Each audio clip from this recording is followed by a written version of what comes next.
साथियों नमस्कार। कभी कभी हम अखबारों में ऐसी खबरें पढ़ते हैं जिससे रिश्तेदारों और नातेदारों से विश्वास उठ जाता है।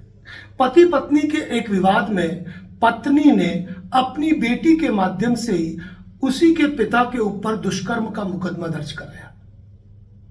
विवाद पति पत्नी के मध्य संपत्ति का था, लेकिन यहां पर बेटी को मोहरा बनाकर उसके खिलाफ दुष्कर्म की रिपोर्ट दर्ज कराई गई। 18 माह जेल में रहने के बाद न्यायालय से उस पिता को दोषमुक्त किया गया। उस पिता की जो व्यथा थी वो ये थी कि मैं किस मुंह से घर जाऊं। जब मैं जेल में रहा तब मुझे वहां लोगों के ताने सुनने पड़े, और आज जब मैं बाहर भी जाऊंगा तो मुझे लोगों के ताने ही सुनने हैं। लेकिन क्या यह हमारी कानून व्यवस्था सही है? आज महिला प्रताड़ना और ST/SC एक्ट से जुड़े न जाने कितनी फेक FIR दर्ज होती है, और वास्तव में उनमें अनुसंधान कहां हो पाता है। व्यक्ति एक षड्यंत्र की भेंट चढ़ जाता है और आरोपी न होते हुए, अपराधी न होते हुए उसे अपराधी सिद्ध कर दिया जाता है। न्यायालय के अंदर ट्रायल चलती है, कई लोगों को इंसाफ मिल पाता है और कई लोगों को इंसाफ भी नहीं मिल पाता है, और ऐसे कई बेकसूर लोग हैं जो आज जेल की सलाखों के पीछे फंसे हुए हैं। नकली नोट वाला मामला जो उदयपुर का था, सद्दाम का प्रकरण कौन नहीं जानता है। 5 महीने की सजा उसने भुगती, जबकि एक सजग नागरिक होने का फर्ज निभाया था। होकर ही उसने पुलिस को इंफॉर्मेशन दी थी कि नकली नोट प्राप्त हुए हैं, लेकिन क्या किया, उसी पुलिस ने उसे षड्यंत्र में फंसा दिया। क्या पुलिस विभाग नहीं जानता था? क्या पुलिस के आला अधिकारियों ने उससे जानकारी नहीं ली थी? लेकिन आखिर वह भी बरी हुआ तो कहां से हुआ? न्यायालय के माध्यम से। तो पुलिस का इन्वेस्टिगेशन कहां गया? पुलिस का अनुसंधान कहां गया? आज न जाने कितने फर्जी मुकदमे दर्ज होते हैं जहां पुलिस पूरी तरीके से अनुसंधान करती नहीं है और एक निर्दोष आदमी जेल में चला जाता है। न्यायालय की ट्रायल चलती है और ट्रायल के आधार पर फैसला होता है, जबकि कई ऐसे असल मुकदमे दर्ज होते हैं जहां आरोपियों के प्रभाव के आगे पुलिस व्यवस्था झुकती नजर आती है और आरोपियों के खिलाफ कोई कार्रवाई पुलिस नहीं कर पाती है। ऐसे एक नहीं अनेकों मामले हैं।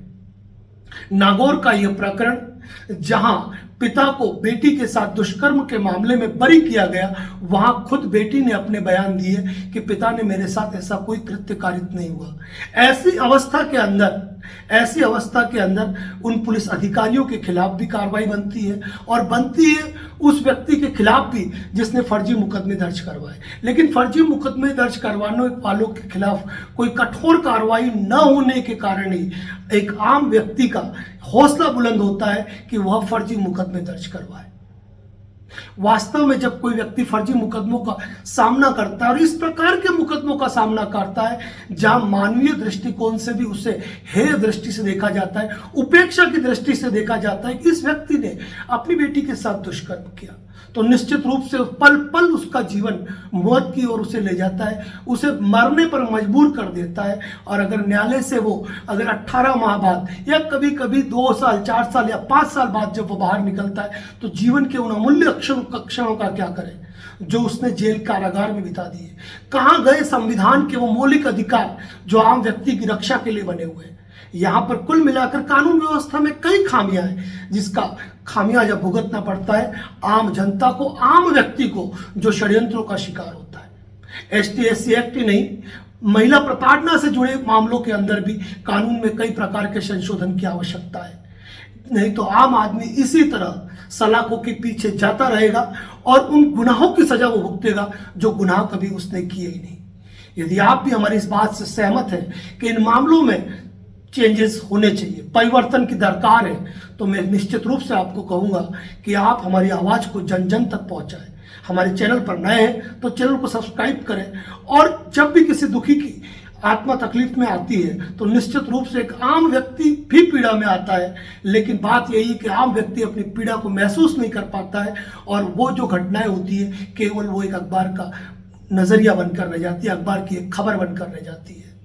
इस प्रकार के दुखी लोग, इस प्रकार के पीड़ित लोग समाज में हेय दृष्टि से अपना जीवन बिताते, भले ही वो निर्दोष होकर बाहर क्यों नहीं निकलते, यह सोचने